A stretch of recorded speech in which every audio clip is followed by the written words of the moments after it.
Hello and welcome to the Voices of Impact. I'm Alfonso Alexander, your host, and we have a magnificent guest with us today, Dr. Brett Anitra Gilbert. You guys are in for a real treat as you hear her story and we learn about some of the amazing work that she's doing now and some of the amazing work that she's done in the past. So, Dr. Gilbert, welcome.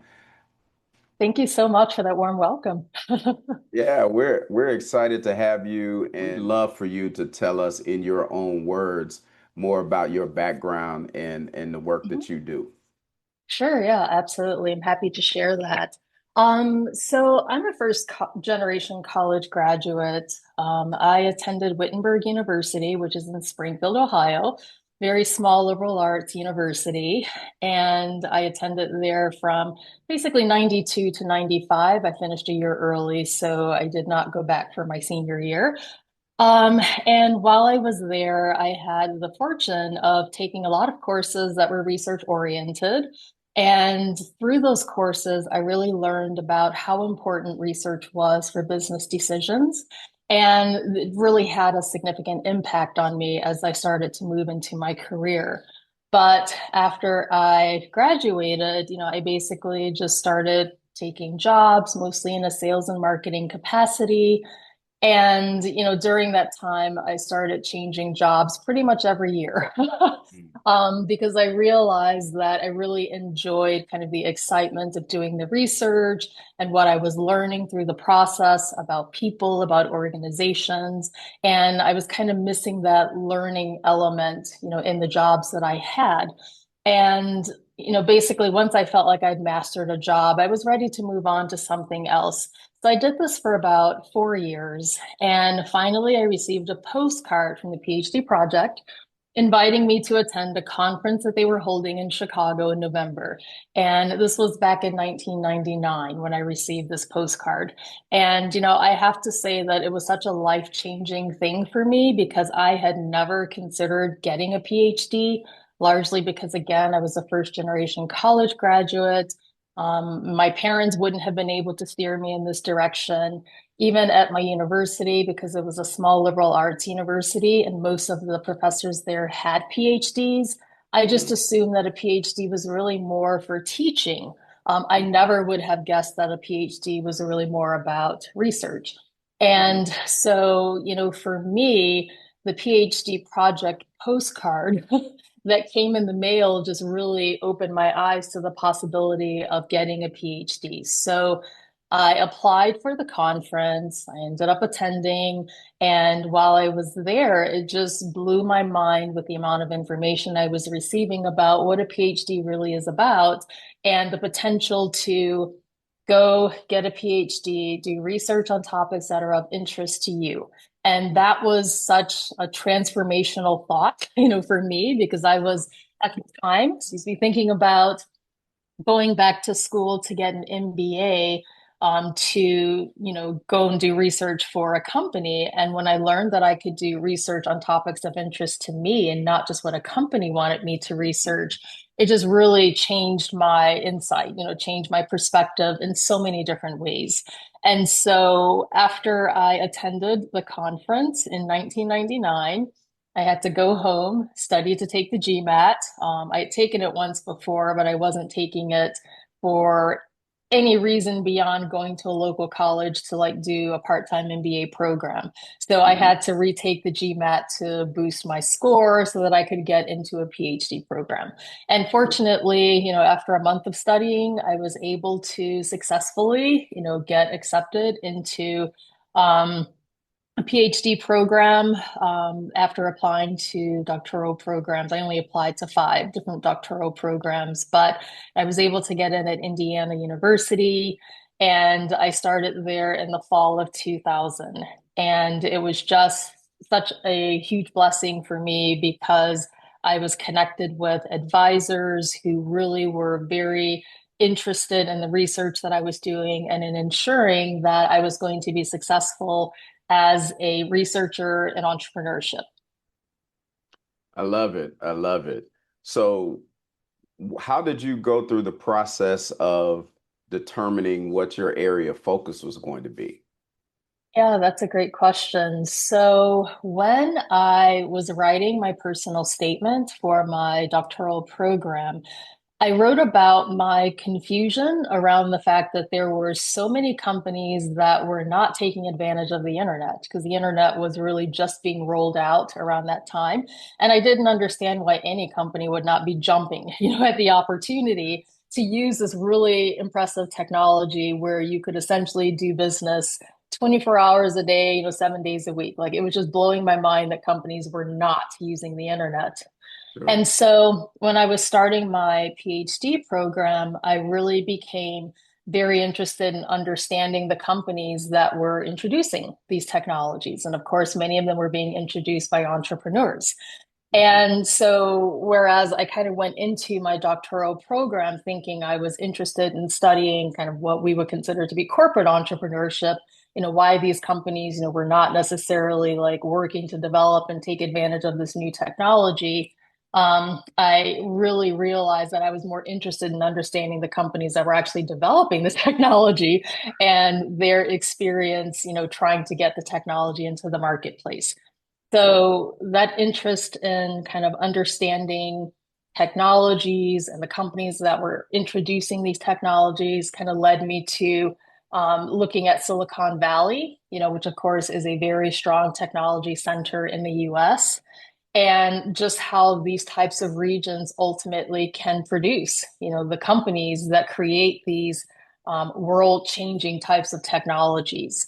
And so, in the process of, kind of understanding Silicon Valley and what they were doing, it just really made me interested in knowing why we don't see more Silicon Valleys around the world.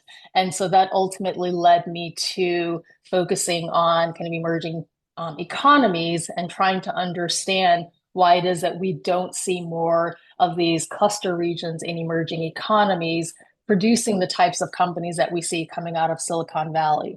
And so my research really kind of evolved from understanding how these regions were producing, these really successful companies to Mhm. understanding why they're not, producing these types of successful companies. That's amazing. When you think about your research thus far, what has been some that has gotten the most interest from the general market or even in the business community? Sure. So I would say most of my research to this point has been more academic oriented. So it's been pretty widely accepted in academic circles. So I have several pieces that I've co-authored, that have thousands of citations on them. And, when you consider that most publications don't actually get any citations, it's really quite impressive that I have a few that have several thousand citations. And I've been, really fortunate to have amazing co-authors who've helped me to be able to develop, these research papers that have been impactful in the field. But, I do think that because a lot of my work, especially in most recent years, has focused on emerging economies, that, it's difficult kind of finding the market, for that particular research. So, I think some of my newer research projects that I'm working on, are focused on, looking at how diasporans from a particular country can contribute to innovation within their country, their ancestral country, in order to help get more innovations into these countries, get them accepted into the marketplace, and allow some of these emerging economies to develop more. And so that's one project that I will be working on. And then I have another project, that's really understanding kind of the sources of resistance to innovation within emerging economies.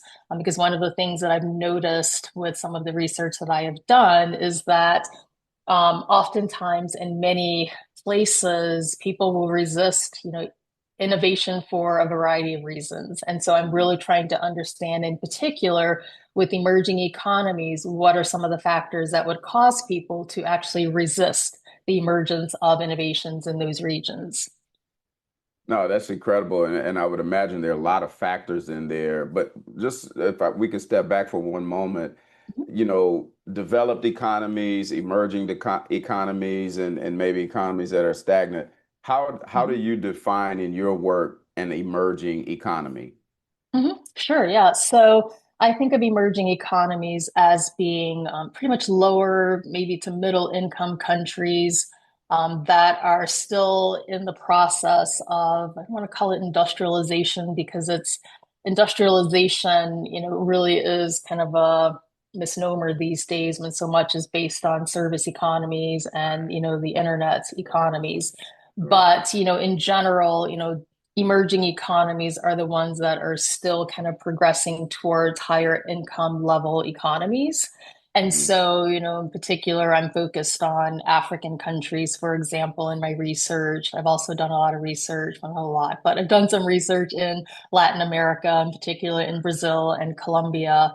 And so right now, my core research projects I kind of focused on Cabo Verde, which is an African country, because I've spent a lot of time there and, I've seen a lot of really fascinating research ideas, just from the time that I've spent there. I have a home there now. I've spent many months living in the country. And so I've noticed a lot of things just about, what works there, what doesn't work there. And it's really kind of piqued my interest in understanding more, like, as these countries are developing and emerging, how are they accepting and embracing innovation? Sure, sure. I have friends that live in the Massachusetts and Hmm. Yes. northeastern area that have family Yes. there, and they Uh-huh. migrated over, and they Yes. tell me some of the most beautiful beaches in the world are over Yes. there, and just Definitely. wonderful people. So that I'm Absolutely. very interested in what you learn and what you'll be able to share with us about that part of the world because I've heard a lot about it over the years from friends. Yes, it is a beautiful place for sure. Yeah, yeah. So when you look at the work that you do Mhm. and how businesses, how leaders, how individuals that may be thinking about pursuing work in emerging markets, how is your research able to be applied to help businesses and individuals? Sure. Yeah. I think one of the goals of my research is to really help business leaders think about some of the nuances that they may not consider as they are contemplating either introducing an innovation in a particular region or opening a business in a particular region. And the nuances that I tend to focus on in my research really are kind of the cultural factors that might make it difficult for an innovation to succeed in a particular market. And Hmm. so much of my research, I think, really will help to point out some of the factors that entrepreneurs and business leaders need to be mindful of as they are looking to bring innovations into new markets that are still in emerging states. And also, with a lot of my research on the diasporans who have the potential to contribute to innovations in their ancestral countries, I really want to understand, is this a group of people who we could be using to develop more innovations that actually could be more successful in these emerging economies? I just really feel like the best people to create innovations for emerging economies are people who are from those emerging economies. And oftentimes, the people who are still living in the country may not have access to the resources that are needed. They may have more of an insular perspective that doesn't help them see a bigger picture.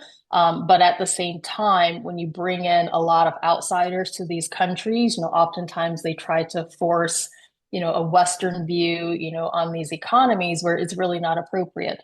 And so, my co-author and my thinking on this is that, well, if we bring back the diasporans, who may have somewhat of a Western perspective if they're coming from the US or from Europe, um, but they also still understand the culture, they also still understand how the people there kind of live and work and think, then these are people who would be able to help create innovations that ultimately could be introduced into these regions and be successful. Wonderful, wonderful. Have you seen that play out with businesses that have gone into some of these emerging markets? So what I've seen is I've seen a lot of people who are working towards this, up to this Okay. point, and I do know of diasporans in other countries where this has been successful. So, for example, Israel has had a lot of diasporans who have been able to contribute back to the country. China as well. Let's see.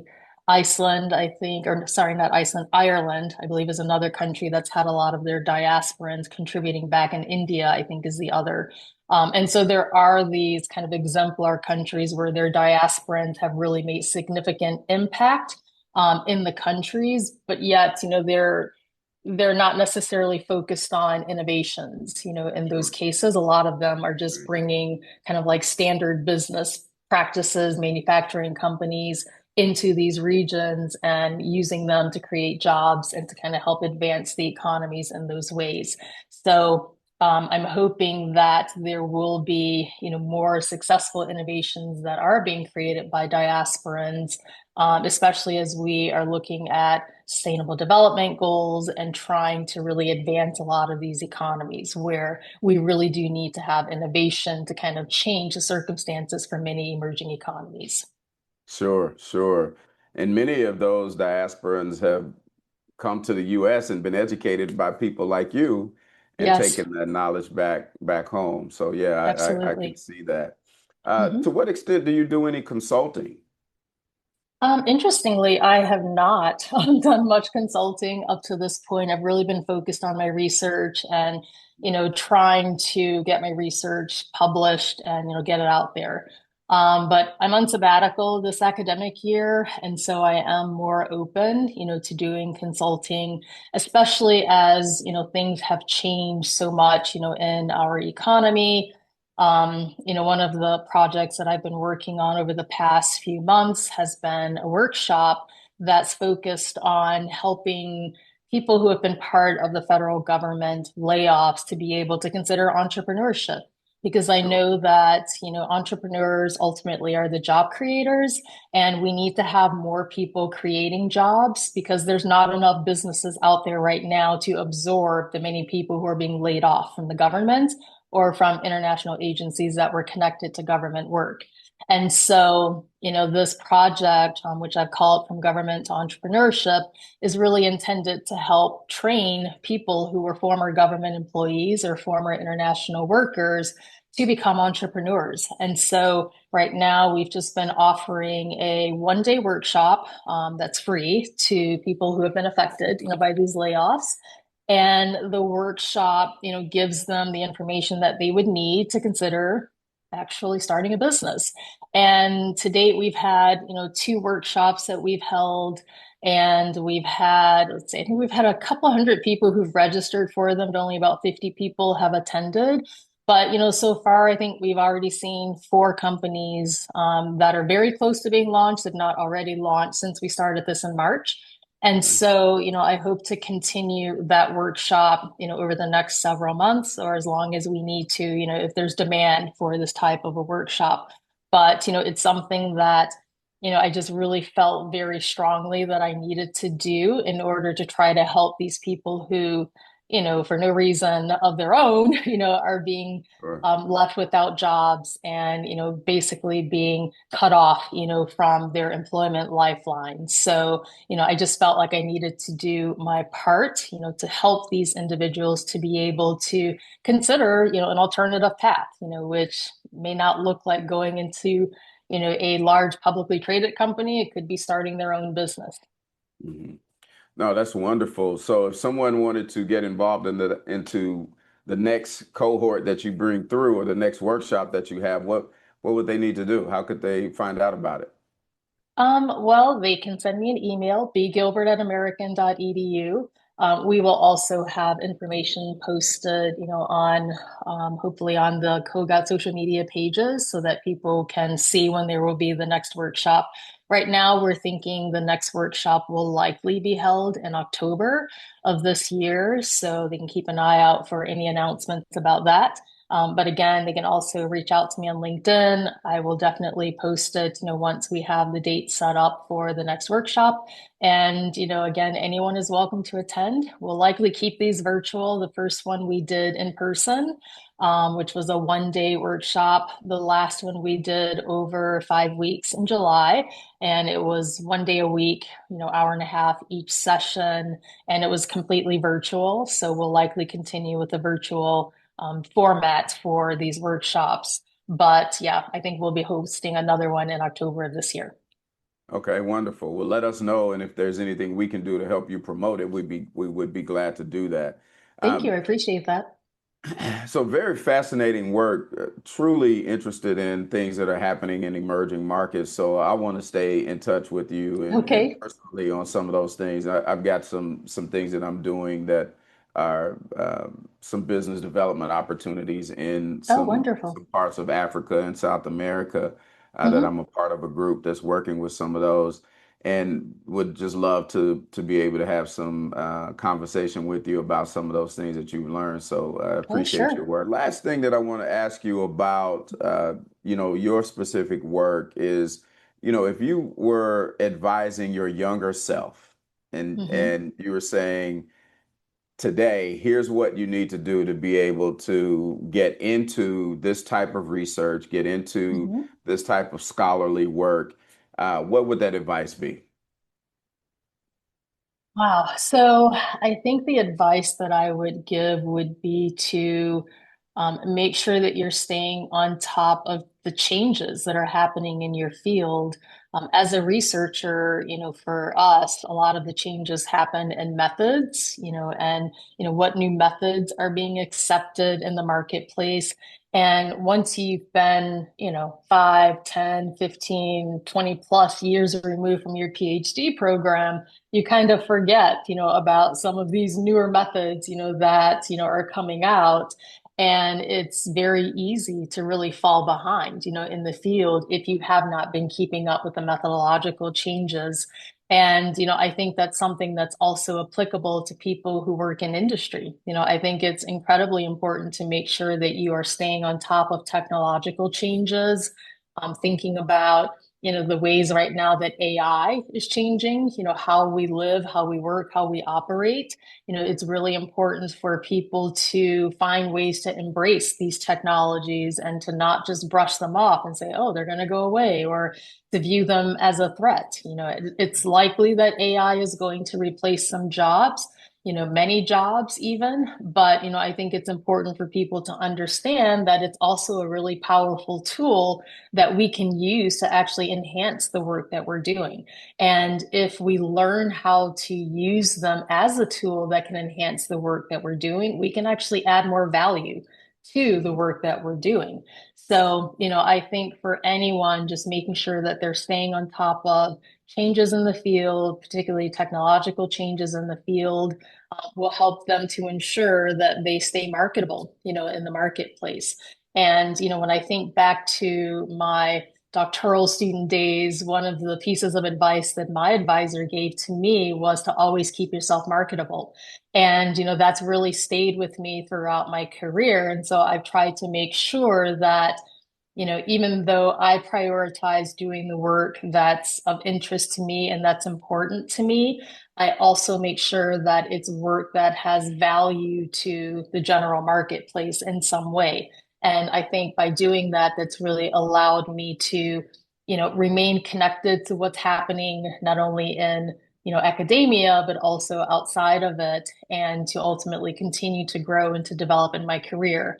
And, I think it's something that's kept me as an academic over the years, whereas, my time in industry, I was just, like I said, changing jobs every year, looking for something that, was a constant source of learning for me. So I feel just so grateful for the PhD project and introducing me to the idea of getting a PhD, because again, I don't know how I would have stumbled across this type of a career on my own had it not been for the PhD project.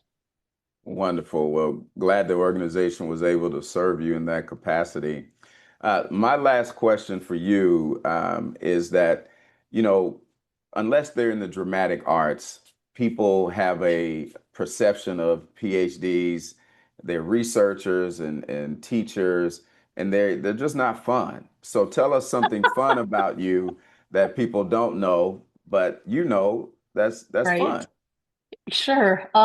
Well, anyone who knows me knows that I am a very active traveler. I've been to 117 countries and territories, including Antarctica. I've been to all Wow. continents, at this point, some of them multiple times.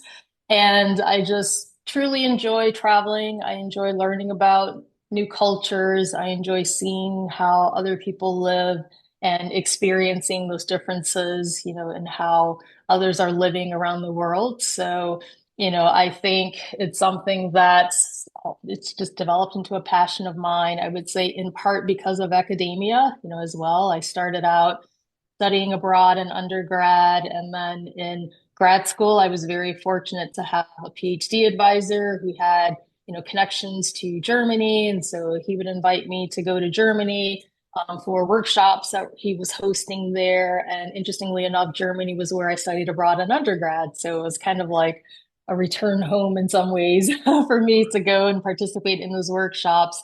And then, we have many conferences in other countries around the world. This summer, I, presented my research in conferences in Greece.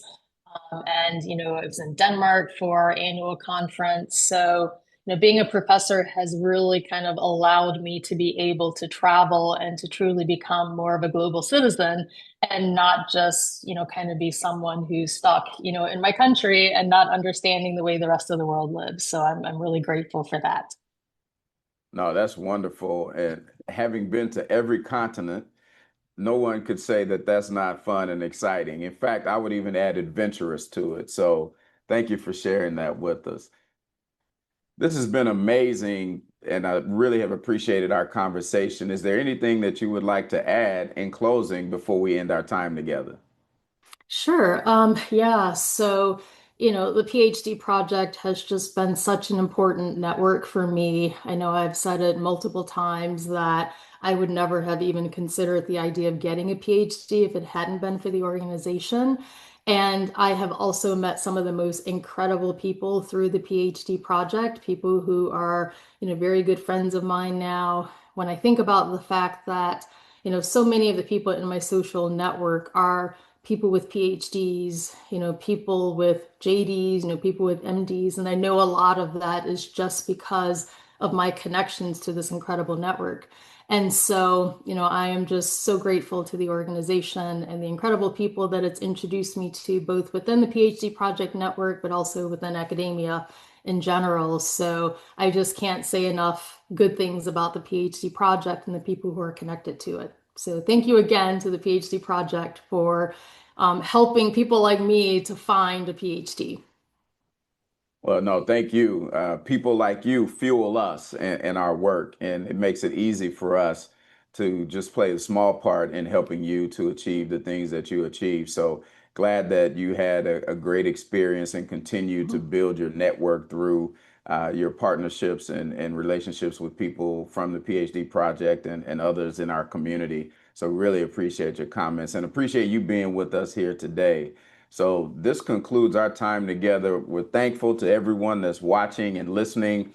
You have just heard from Dr. Brett Anitra Gilbert, one of the phenomenal faculty members that have come through the PhD project, and is one that we are going to continue to watch the great work that she does as she works in emerging markets. So again, Dr. Gilbert, thank you for being here with us today.